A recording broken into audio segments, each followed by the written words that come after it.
નમસ્તે મિત્રો, રોની રેસીપી બ્લોગમાં સ્વાગત છે તમારું. તે ઘણા લોકોને એવું હોય છે કે મલાઈમાંથી ઘી બનાવતા નથી આવડતું હતું. તો આજે આપણે મલાઈમાંથી જે ઘરની ચોખ્ખી મલાઈ હોય એનું મસ્ત એવું ચોખ્ખું ઘી બનાવીશું. અને એ મલાઈ આપણે કાઢતા પણ હોઈએ છીએ. જેને નથી આવડતું હતું એ નથી કાઢતું હોતું. તો ચલો, આ રીતે મેં અહીંયા મલાઈ લઈ લીધી છે. મલાઈ મારી અઠવાડિયાથી 10 દિવસની છે, એટલે તાજી જ મલાઈ છે. અને મેં એમાં પાણી એડ કર્યું છે. અને આપણે આ રીતે ઇઝીલી બ્લેન્ડર ફેરવીશું અને તરત જ આવી જશે. કોઈ 2 દિવસ રાખવાની જરૂર નથી આને.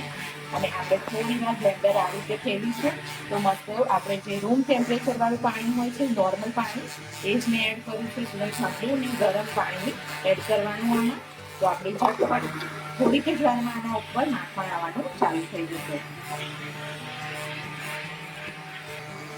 તો અહીંયા મિત્રો તમને દેખાતું હશે, જો મેં હજી તો 2 મિનિટ પણ થઈ નથી બ્લેન્ડરને કરતા આપણા. તો આપણું માખણ સરસ એવું જો આવવા લાગ્યું છે ઉપર જ.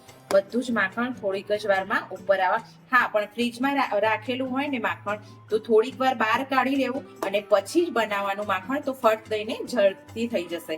કારણ કે ફ્રીજમાં હોય ને ઠંડુ હોય એકદમ મલાઈ, તો પછી આપણે જલ્દી થાય ના. અને અહીંયા રૂમ ટેમ્પરેચર વાળું મલાઈ પણ થઈ જાય અને રૂમ ટેમ્પરેચર વાળું આપણે પાણી પણ એડ કરીએ તો આ રીતે ઝડપી 1 થી 2 મિનિટમાં જ જો માખણ બનીને તૈયાર થઈ ગયું છે. તો હવે આપણે આમાંથી બનાવશું ઘી બનાવશું. તો અહીંયા આપણે જે આ પાણી જે છાશનો ભાગ છે તમારે રાખવો હોય તો છોડવા. તો અહીંયા આપણે જે અંદરવાળી છાશ છે તો તમારે છોડવામાં કે એ રીતે રેડવી હોય, મીઠો લીમડો હોય તો તમે એમાં રેડી શકો છો.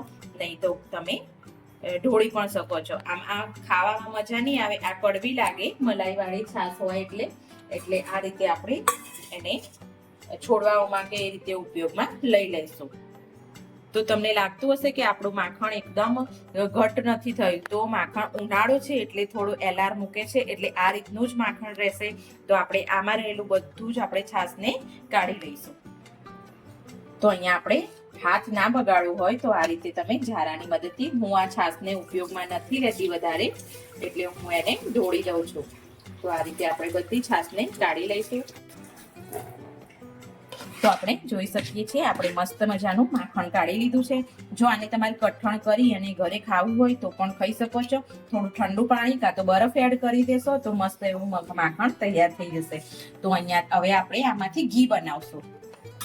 તો આપણે ડાયરેક્ટ જ ગેસ ઉપર મૂકી દેશું અને થોડીક જ વારમાં આપણું ઘી બનીને તૈયાર થઈ જશે. થોડીક વાર આપણે હલાવતા રહેશું જેથી કરીને આપણે નીચે ચોટે પણ નહીં અને એકદમ માખણનું ઘી સરસ રીતે નીકળી જાય. તો અહીંયા આપણે થોડી વાર રહીને જોઈએ તો મસ્ત એવું જો ઘી આપણું છૂટું પડવા માંડ્યું છે. અને જે નીચે છાશનો થોડો ભાગ અંદર રહી જાય છે એ આપણને થોડો બળતો એવો દેખાય છે. તો અહીંયા આપણું ઘી હવે ઓલમોસ્ટ થઈ જવા આવ્યું છે મિત્રો. તો આપણે ગેસને થોડો ધીમો કરીશું. અહીંયા થોડી વાર આપણે હલાવતા રહીશું. તે એકદમ 5 થી 10 મિનિટમાં જ આપણું મસ્ત મલાઈમાંથી ચોખ્ખું ઘી બનીને તૈયાર થઈ જાય છે. તો અહીંયા આપણે આપણું ઘી તૈયાર છે. જુઓ મિત્રો, એના અંદરથી એકદમ મલાઈનો ભાગ, છાશનો ભાગ પણ એકદમ છૂટો પડી ગયો છે. તો આપણું ઘી અહીંયા એકદમ વ્હાઈટ બનશે. અને માખણ કાઢતા તો મસ્ત ફક્ત 2 જ મિનિટ લાગે છે. અને હું અહીંયા ગેસને બંધ કરી દઉં છું. તો આપણું ઘી બનીને તૈયાર છે. તો આપણે એક વાસણમાં કે ડબ્બામાં આપણે કાઢી લઈશું. ચલો મિત્રો, કાઢી લઈએ આપણે. તો મિત્રો આપણે જોઈ શકીએ છીએ આપણું મસ્ત મજાનું મલાઈમાંથી માખણ થોડીક જ વારમાં બનીને તૈયાર થઈ ગયું છે. તો આ રીતે આપણે સ્ટીલની ઘી તો આ રીતે તૈયાર થઈ ગયું છે. તો આખો ડબ્બો ભરીને આપણું અઠવાડિયાથી 10 દિવસની મલાઈનું ઘી તૈયાર થઈ ગયું છે. તો આ રીતે થોડીક જ વારમાં તૈયાર થઈ જાય છે. પણ હા મિત્રો, કે આપણે જે માખણ ફ્રીજમાંથી બહાર કાઢીએ છીએ એ રૂમ ટેમ્પરેચર હોવું જોઈએ છે. કે મસ્ત એવું એને થોડીક વાર બહાર રાખીને 1 થી 1.5 કલાક જેટલું રાખવું પડે છે. અને પછી જ એમાં બ્લેન્ડરને પાણી રેડવાનું છે.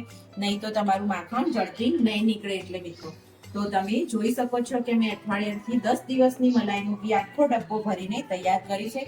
આશરે આ ઘી છે એ 700 ગ્રામ જેટલું ઘી તૈયાર થયું છે આપણું. અને લીટર દૂધમાંથી જે મલાઈ નીકળે છે એનું દૂધ છે મિત્રો. તો તમે પણ તમારા ઘરે જરૂરથી ટ્રાય કરજો અને વિડીયોને બને એટલો શેર કરજો. અને નવા હોય ચેનલ પર તો સબસ્ક્રાઇબ કરી દેજો મિત્રો. Thank you.